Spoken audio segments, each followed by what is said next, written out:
You wanted the best. You've got the best podcast. The hottest podcast in the world. The Chris Voss Show. The preeminent podcast with guests so smart you may experience serious brain bleed. The CEOs, authors, thought leaders, visionaries, and motivators. Get ready. Strap yourself in. Keep your hands, arms, and legs inside the vehicle at all times, because you're about to go on a monster education roller coaster with your brain. Now, here's your host, Chris Voss. Hey folks, Voss here from the Chris Voss Show.com. There you go, ladies and gentlemen. The entertaining Chris Voss Show is live on the interwebs in the sky. You know, you just look up and you can see these pneumatic tubes everywhere. That's how they use the internet. So I heard that from an Alaska senator, I think, one time. Anyway, guys, we have an amazing show with us and guests with us today. As always, our guests are the best guests in the world. We just opened a phone book, you know, the old yellow pages, and we search under best guests in the world for a podcast, and then we invite them on. That's how we do it. Don't ask me how we're getting yellow pages in 2026, but hey, I'm old. I grew up in that age. So go to goodreads.com/Chris Voss. Tell them they can subscribe to a show that still uses yellow pages. Go to facebook.com, youtube.com, and linkedin.com, and all those crazy places /Chris Voss on all of those businesses. Today we have an amazing young man on the show. We're going to be talking about his books. He's a multi-book author. See, I told you we had smart people. We have people so smart, they don't write just one book. They just can't stop after that. Educating the world, entertaining the world, doing all the wonderful things that they do to make everyone's life better. What could be a better job than that? Maybe being a podcast host. I don't know. But I'm also a book author. See, I threw myself right in there. Today, we have an amazing young man on the show. We're going to be talking about his book.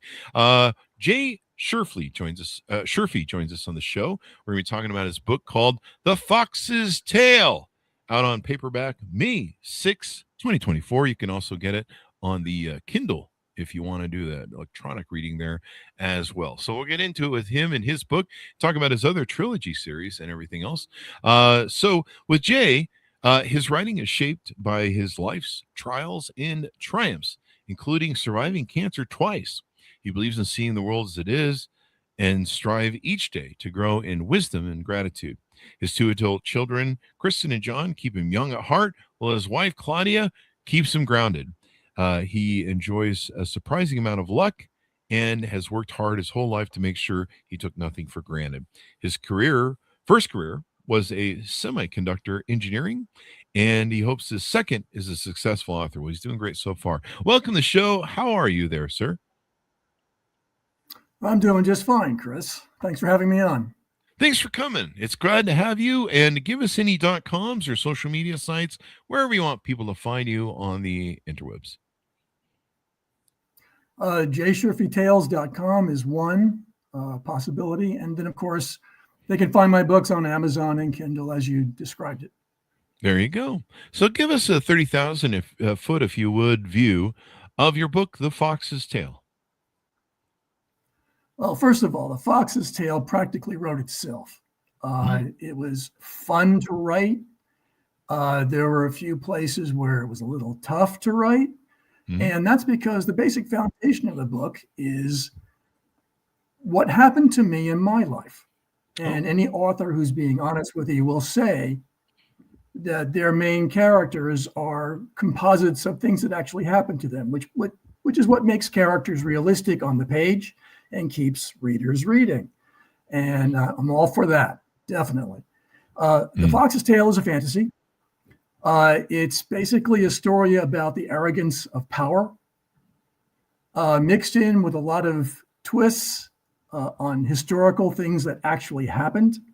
English history, U.S. history, fun with science that explains why things are happening the way they are.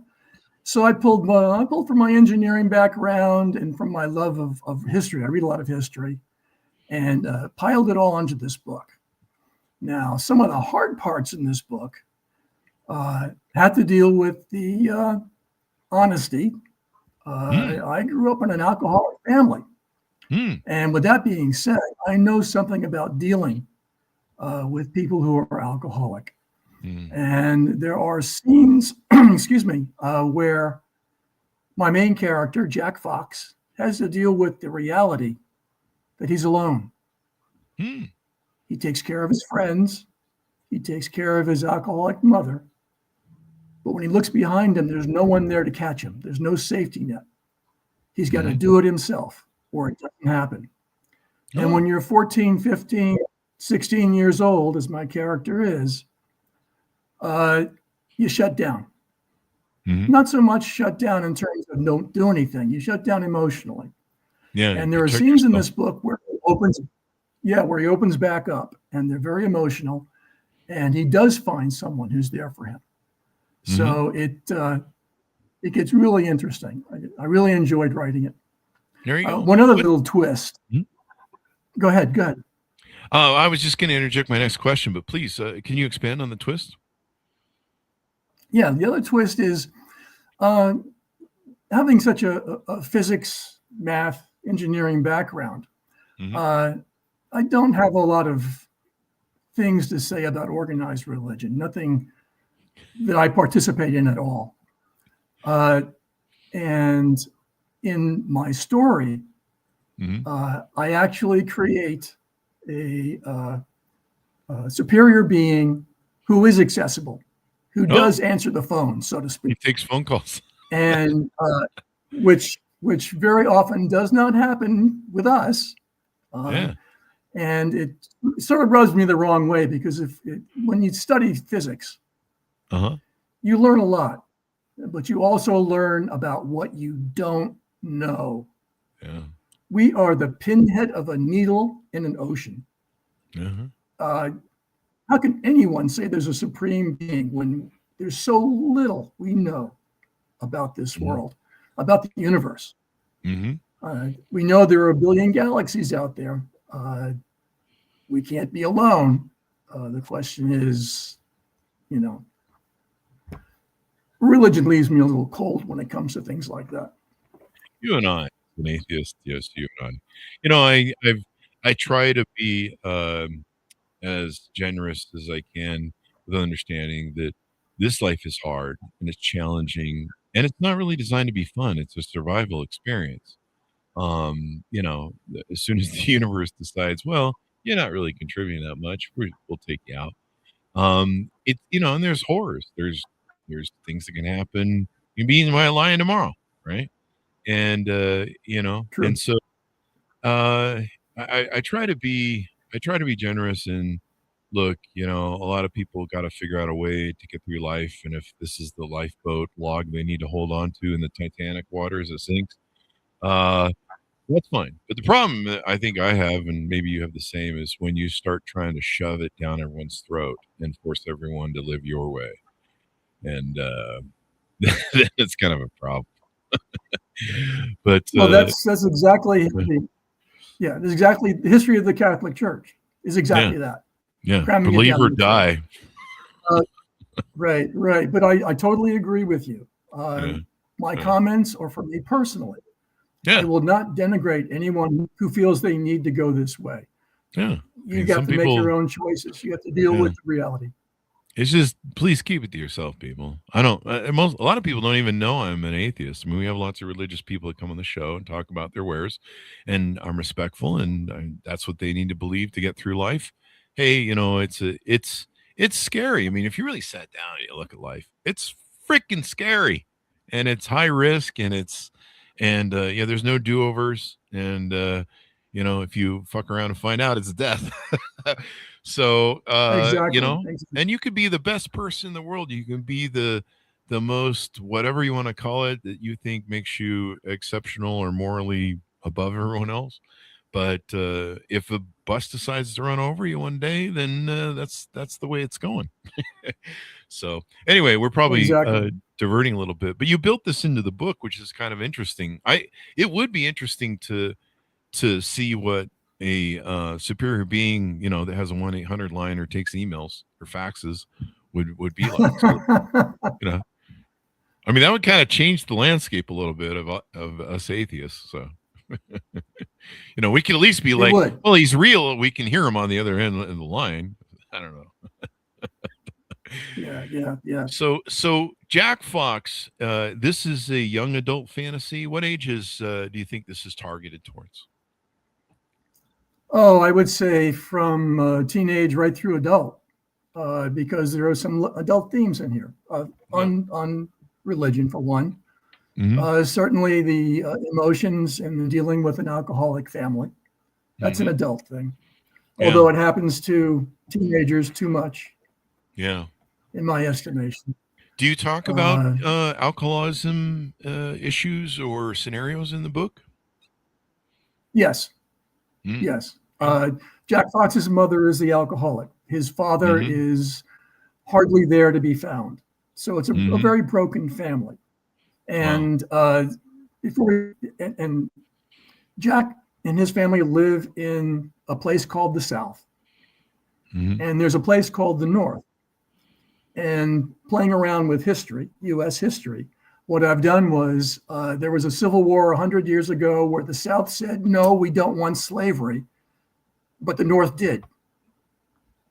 And the North won, stripped the South of all their superior people, and basically just uses the South for resources only. Mm-hmm. And it's a pretty hard place to live. And the story is about how Jack survives that and finds out that he is perhaps one of the more talented energy projectors, which is the fantasy part of this book. Energy projection. So you can project energy as a weapon. You can project energy for healing. You can project energy for almost anything.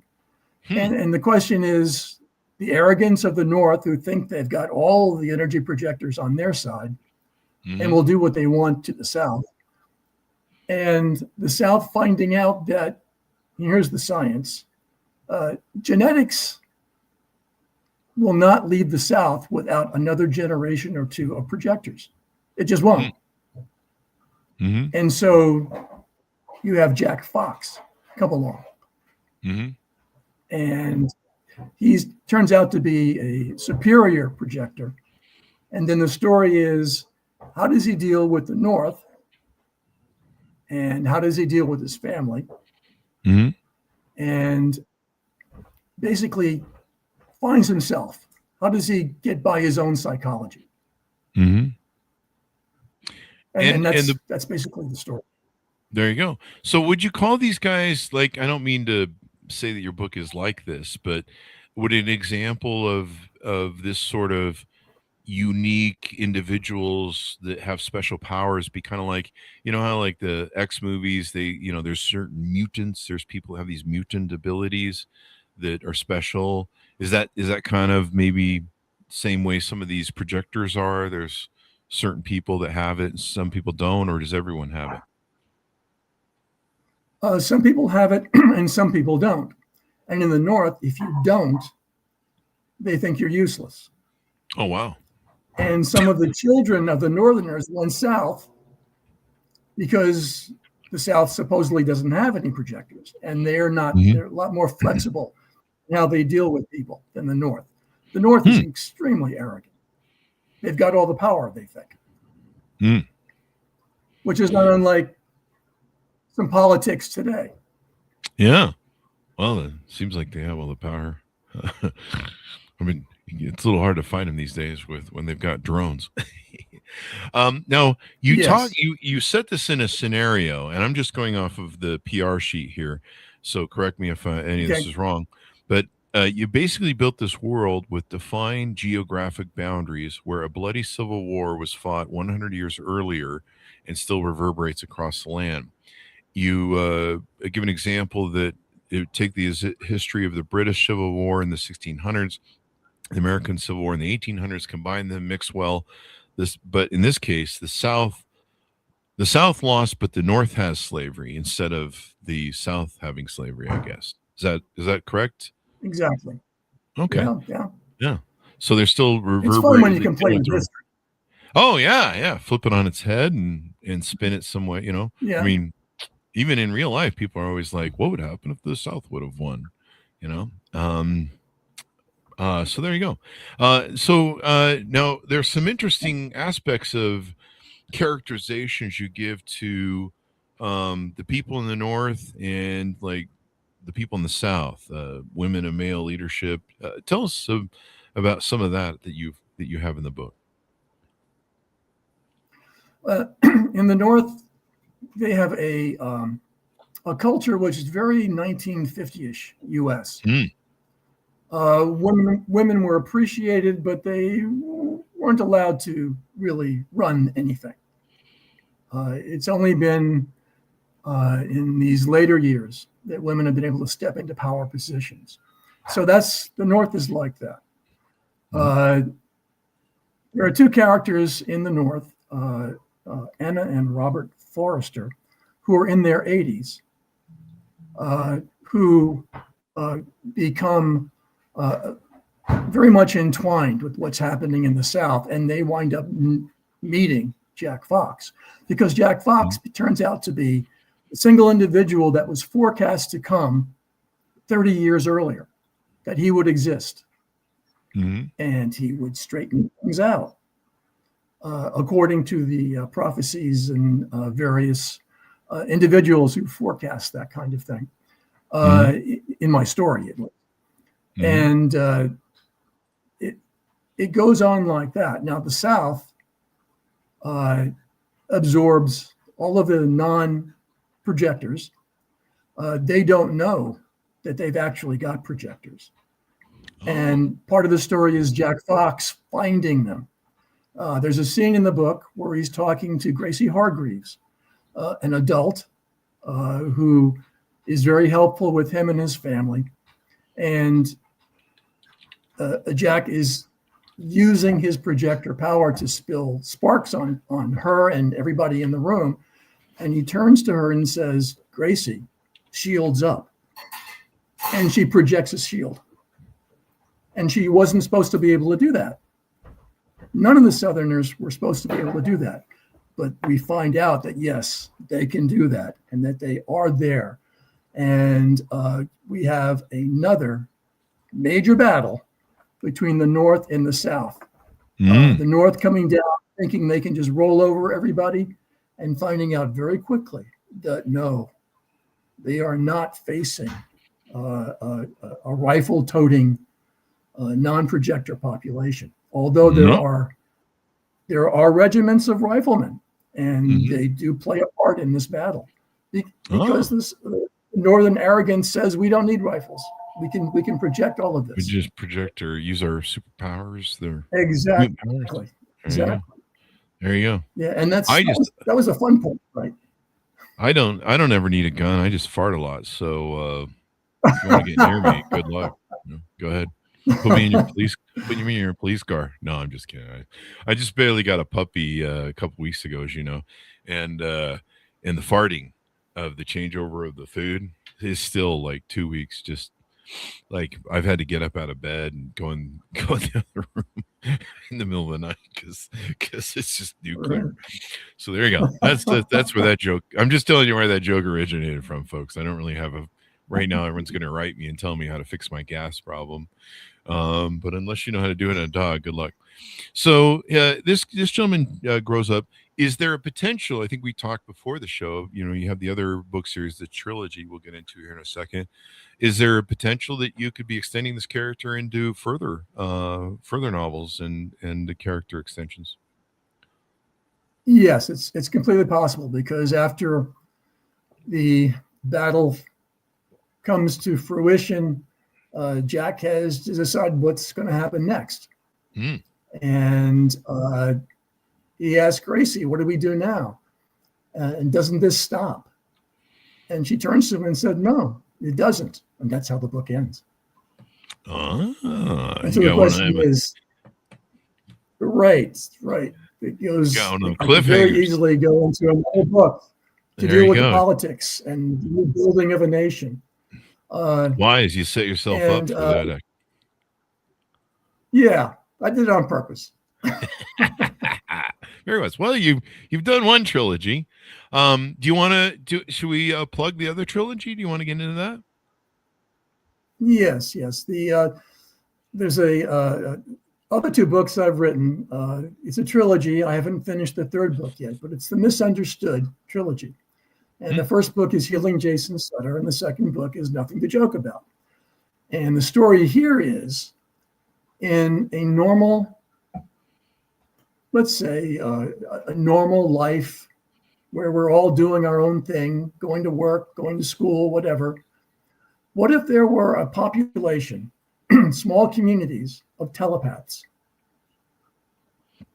who, because of history, were accused of all kinds of crime and witchcraft and sorcery, and were subsequently killed, retreat into themselves, and they don't let any normal person know they exist.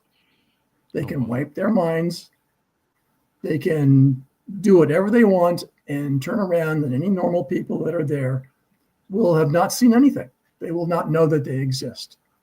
So the question is, and this is what Jason Sutter winds up having to deal with, what if you have a population of telepaths who want to help, who don't want to hide anymore, who can offer their talents to make things better for everyone? And so you've got one population of telepaths who want to hide and are willing to destroy anyone who wants to bring them out from the cold, and a population, small population when the book starts, that want to join their brothers and sisters who are not telepaths and just help. I can see this being a great series. You know, people love this sort of science fiction sort of stuff. And there you go. I mean, pretty good stuff there.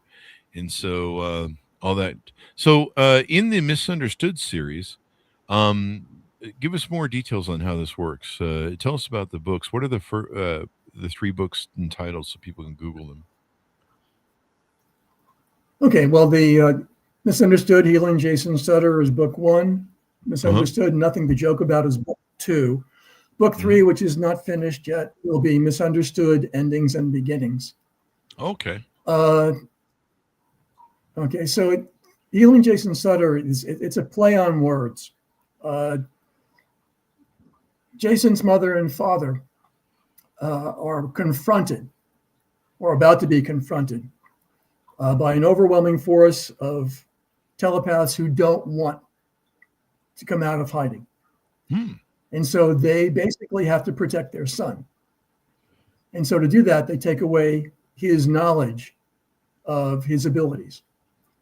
And they basically give him to normal people to get him out of there. And he winds up in a specialized foster home run by people who are in it for the money.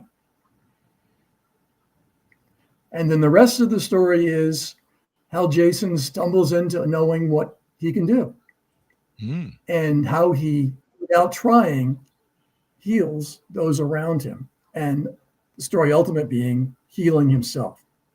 There you go. And Healing so yourself. Book 2, yes. And then book 2 is Jason reuniting with his mother. And that's going to be a battle. And book 3 is reuniting with his father. Oh, wow. One of the really interesting things about this book is Jason heals a very elderly woman who was suffering from Alzheimer's. And he had the ability to fix that. And he did. However, he could not extend her life. So Jason goes with her on her deathbed. And so it's incredibly deep to try and write something where you're with someone who's about to die and what happens to them. What are my beliefs? What do I feel? What do I want to happen? When I'm dead, is that it? Lights out, nothing there. Or is there something more? And so the question is, what does Jason find? And that's just one little side to the story. Ah, There you go. So it looks like you kind of have maybe some of the same kind of science fiction-y themes here, psychic stuff and mind stuff and things like that. Is there a reason those sort of Mhm. topics resonate with you? Yes, they make it very easy uh, to wrap a story around the various characters. Mm. Uh, it's just a very good way of doing it for me.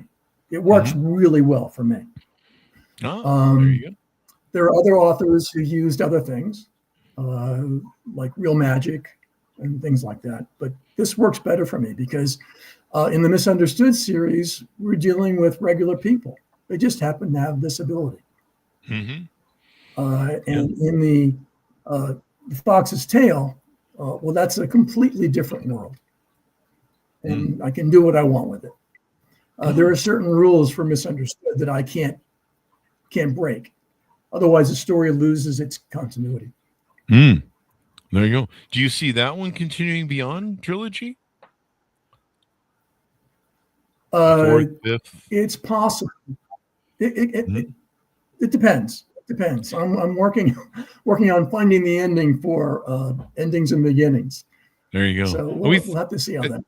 I throw a lot at authors, but yeah, I know how that is. We have a lot of authors like yourself that are on, and they have these multi threads or tree or different lines of stories and characters, and so sometimes they work on one, and then they for to get a good healthy change they move to another, and so I kind of understand that we can't just say to you when is the next one coming out or else. But yeah, that's really cool. Well, And that's exactly there's what happened. yeah. Was there a favorite author that inspired you? How did you know you were good at writing? When did it kind of start for you? And how did the light finally go on that you're like, I should write some books and make this get serious about this? Okay, well, first off, um, my views on religion. I was brought up with a very Catholic education, grammar school and high school. Hmm. You cannot get out of a Catholic education without knowing grammar, without being able to put a decent sentence together, Hmm. and having a basic understanding of math.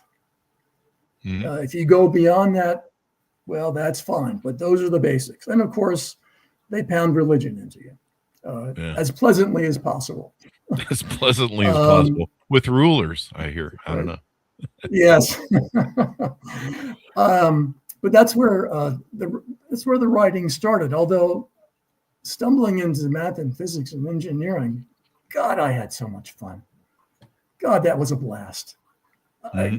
I just enjoyed learning. And then when I actually started working the physics of semiconductors, um, herding electrons, for want of a better description, making sure they go where they're supposed to go Hmm. in a semiconductor device. Um, uh, it was just wonderful. Oh. And then I hit my 50s and 60s. Uh, these storylines started bombarding my brain, Hmm. and they wouldn't let me go. I would sometimes wake up having dreamt a storyline, Oh, wow. and I found that if I write it down, it stops bothering me. And that's how the Misunderstood Healing Jason Sutter came about. The storyline was bugging the living crap out of me, and so I Uh-huh. just had to write it, and I did, and went through the usual pain and anguish of constant editing, corrections, making things right, so that when the book finally came out, it was written well. So, and Mm. then once I did the first book, I had to do the second. I had to Oh, get him back together with his mother. hmm. And between the second book and the third book, The Fox's Tail came up. And like I said, once I started working on that, just off the cuff, it just sucked me in. I had to Mm. finish it. I had to get through all of it. There you And go. that's, as you said, it broke up the second and third book. And now I'm working on the third book of the Misunderstood trilogy. Awesome. So I, I'm that's all I'm the way. always jealous when authors like you have that where the either the characters speak to them, the story speaks to them, and just comes to them. It's such a great imagination to have and stuff, and you It's a inspire other gift. people to write as well. Yeah, yeah, it's pretty cool. I don't have that. That's why I have to write Right. fiction or nonfiction books, because I just don't have that imagination or whatever. A lot of times Right. authors tell me they get badgered by uh, their characters. Their characters talk to them and drive them crazy to get them to write the book. So I'm often like, isn't that some? It sounds like what's that thing where you have people talk to you? That movie, A Beautiful Mind.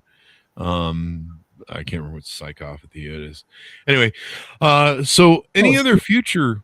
Huh? I was just thinking, were you thinking of schizophrenia? Yeah, schizophrenia. There you go. When It's you like, hear voices. yeah, Right. I have the same thing with Right. religious. People tell me that God talks to them. I'm like, oh, if it wasn't, I don't know. I don't know what it is about God talking to you, but it's interesting how if you tell me anybody else other than God is talking to you, it's schizophrenia. But if God's talking to you, it's just fine. I'm Yeah, always like, there's a I'm little like, so inconsistency there. so if I go into this therapist and I tell him that I'm talking to a live person named Bob and John and he can't see them, he has to have me committed. But if I tell him I'm talking to God, it's just fine. It's kind Yes, of an interesting you'll way run that we into play that. that. But Yes, yes. everyone's got their belief systems, and some people, the thought that this life might not mean much beyond, or there might not be a beyond, or that maybe it doesn't matter, and just terrifies the hell out of people. They come up with all sorts of different things. I mean, what 3,000 gods we've had in humankind, and a million deities, and it seems like there's and then there's the wacky religions that are the cult fucking weird stuff that I'm not even sure they believe in Yeah, right, right. anything, but Of yeah. course, when you've had cancer twice, and the Hmm. first one almost killed me, you come up with a mindset that said, screw it. What's there to be afraid of? If there's nothing Yeah. there, there's nothing there. It doesn't matter. If there Yeah. is, great. It's great. But the point is, I'm here now. Who Hmm. do I love? Who loves me? Yeah. How do I help? How do I make a difference positive in this life? Because Mhm. being negative is such a waste of time. I would agree with you too And that I would agree with you too that it's interesting because I'll hear from people that are religious. Well, if you're an atheist, you don't have any morals to live by or a compass of a good book. And honestly, I've read the Bible, and I mean, I'll ask myself sometimes if I'm questioning my morals, my ethics. This is what Jesus would do. Not because I believe in Jesus. I believe it's a great story. It's a great feel good, positive. Think and Grow Rich is also a great book as well. um, and the tales that the Bible tells, in many cases, are just like the other tomes that we have of feel good, do good to others, be nice to people, follow the golden rule. I mean, it's not that complex, folks. If you need a book to tell you how to follow the golden rule and just be nice to people so that other people are nice to you and we can have a healthy congruent society, and we're not all murdering each other and robbing and pillaging. um right, it's simple. I don't need a book to explain that to me just to be a good person. you know but if you well, do, Chris, maybe you maybe you need a book. right, in my 73 years, Hmm. people I've run into who are not particularly religious, in some cases atheists, they're Hmm. more Christian than Christians. I probably Uh, am. yeah, without even thinking about it, they Oh, care about other people. yeah. They and I walk think more in Christ's path than many others.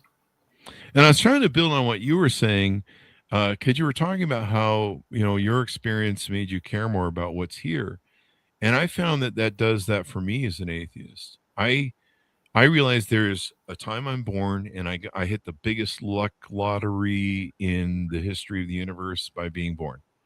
And So I got that award, and then I'm going to die, and that's going to be the end of it. And that's fine with me.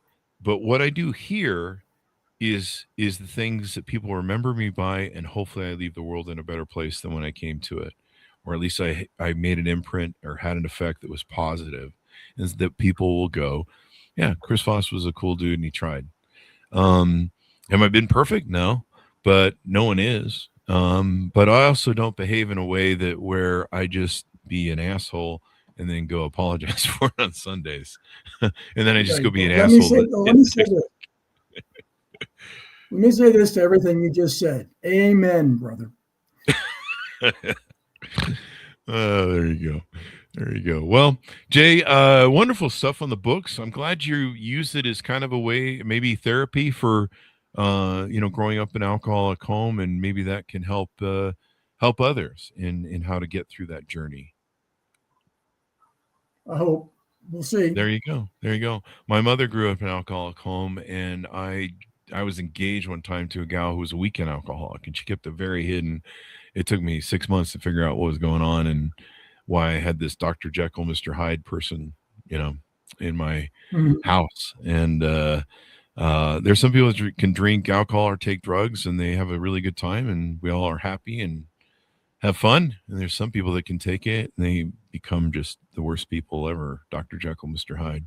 I think Dr. Jekyll and Mr. Hyde is basically built on the story of alcoholism. I don't know. I could be wrong. Yeah. But thank you very much. Right. I think so. I mean, I've seen it. It's the physiological change of some people when alcohol hits their system, even a NyQuil drop, and their face will change. It's like a different face of some people. And you're just like, holy shit, where's the loving, kind person I knew an hour ago? Anyway, thank you very much, Jay, for coming to the show. Give us your .coms, any final pitch out you want to have people check out your stuff. Okay, that's JAYSHERFEY, tails.com. And like I said, the books are on Amazon and Kindle, and I hope you really enjoy them. And that's it. There you go. There you go. Well, Jay, thanks for coming on the show. Thanks for sharing your journey. Hopefully we've inspired some other writers as well. Thank you. Thank you. Have a good one, Chris. You too. And thanks to my audience. Go to goodreads.com/Chris Voss, all those crazy places we are on the internet. Order up the book wherever fine books are sold. You can find his wares at Amazon or wherever. The Fox's Tale, out May 6, 2024. And check out his other series as well. Thanks for tuning in. Be good to each other. Stay safe. We'll see you guys next time. You've been listening to the most amazing, intelligent podcast ever made to improve your brain and your life. Warning, consuming too much of the Chris Voss Show podcast can lead to people thinking you're smarter, younger, and irresistible sexy. Consume in regularly moderated amounts. Consult a doctor for any resulting brain bleed.